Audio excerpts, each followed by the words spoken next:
Abasirikale okuva ku poliisi ey'ewa Piso nga bano bakulembeddwamu omukwanaganya wa poliisi n'omuntu wa bulijjo nga ye Assistant Superintendent of Police Kakoza Ali nga bali wamu n'abakulembeze mu ggombolola y'Emmende bayingidde mu nsonga z'ettaka mu bitundu eby'ebbanda ekisangibwa mu ggombolola y'Emmende mu disitulikiti ey'ewa Piso. Eno yewali Namukadde Zeresi Namukasa omu ku batuuze betuze tukulaga nga bagobaganyizibwa ku ttaka nga bano balumiriza Augustine Kateeba ng'ayambibwako omusoga eyeeyita Piso w'ebbanda okubagobaganya ku ttaka lyabwe. Tusobola kuyamba mukadde bwatu oyo bwatu musobola muyamba kamera yetu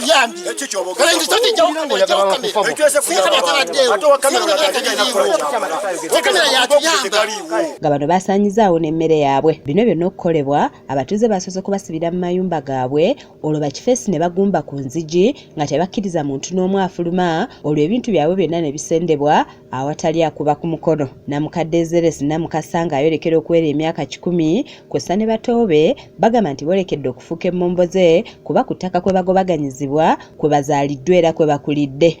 Ne munnaffe abadde amulimira emmere naye bamusibye. Mu kiro lwe baalumba abantu bano ne basaanyaawo ebintu byabwe kyaviirako Namukadde Zeresi okukubwa pressure ng'ate n'abandi badde bamuyamba bakwatibwa poliisi ne baggalirwa ekigo. Bulumi obw'ekitalo mukadde wange abadde animira akamere wano bamukwata ali mu kkomera. Kino kye kisitudde ab'ebyokwerinda amu n'abakulembeze mu ggombolola y'Emmende ne batuuza olukiiko ku ttaka lino era nga bakutte omukiise wa Augustine Kateeba agambibwa okuba omugagga eyeeyita nnyini ttaka lino ng'ono ateekeddwa ku kabangali ya poliisi wakati mu kubanyoomoola. Musoga bw'abuuziddwa lwaki basenda emmere ya Namukadde abazzeemu nga ye bw'ataagirabye era nga balina okwamuka ettaka lyabwe ng'ono kabuze kata ssentebe w'eggombolola y'Emmende Ntume okumugwa mu bulago. Omukulu RDC yagamba omukulu simanyi oba yaani ye Katula aggyemu ebintu bye muno era temwabadde kintu. Bano bamazeewo bbanga tunula ennyumba bwefaana n'ogamba nti tewabadde kintu ez'emmwanyi za myaka ebiri. Ssentebe Ntume yeekokkodde ekibbattaka ekifumbekedde buli wamu n'agamba nti ekikyakisibye be bakungu abakyenyigiramu butereevu. Abafande kakuuza balina bakama baabwe abalya ssente that is the reality nze mbabuli amazima kubanga senga bageza ne bagamba nti waliwo engeri y'obuyeekerayeekera ne baba balabye abantu babiri nga bayita bayekera oyinza okulaba wana amagye g'otokola ki. Avudde mu mbeera n'atabukira poliisi n'abakulembeze b'ebyokwerinda abalala bagamba nti bafuuse kigumazi okukira ente esula ku kyoto nga bano baziimuula ebiragiro bya Pulezidenti Museveni eyavaayo n'ategeeza nti tewali muntu alina kugobaganyizibwa ku ttaka. The pain I have Pulezidenti Museveni tubabulwa asiba atugamba titeri kuleyo kusenda abantu ku biki era kinagambya RDC namuga nti RDC abasajja b'abasirikale bali mabega wa kintu kino. Babamu ku batuuze abaasenguddwa ku ttaka lino balomboza engeri gye balumbibwamu n'ebissi ekyabatiisa okweŋŋanga abo abaali basenda ebintu byabwe. Emmere yonna baagikudde kati oyo mukulu waffe agenda kulyaki.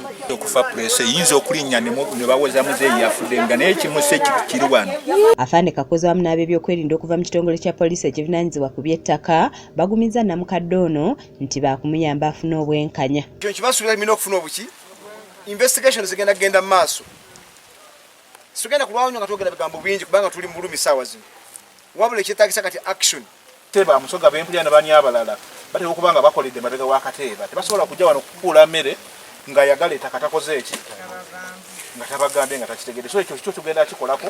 Wabula bano babadde bakyali awo ate Musoga gwe babadde balowooza nti aliira ku nsiko n'abakubira essimu nga bw'abeewaanirako nga ye bwali Piso era nga tewali ayinza kumugambako. Kati kwatu oyinza okukwata Piso tebanabana kumunja kwanjula nti owaayono kati yakugiridde mu bigero olw'ensonga ba Piso sebo omukolo gubeera gw'amaanyi ate guteekebwateekebwa okuva eri disitulikiti Gombolola kati ono ne bamuggyako. Kizza Peter yakusakidde eggulu erino ku lwa KSTV Agaale.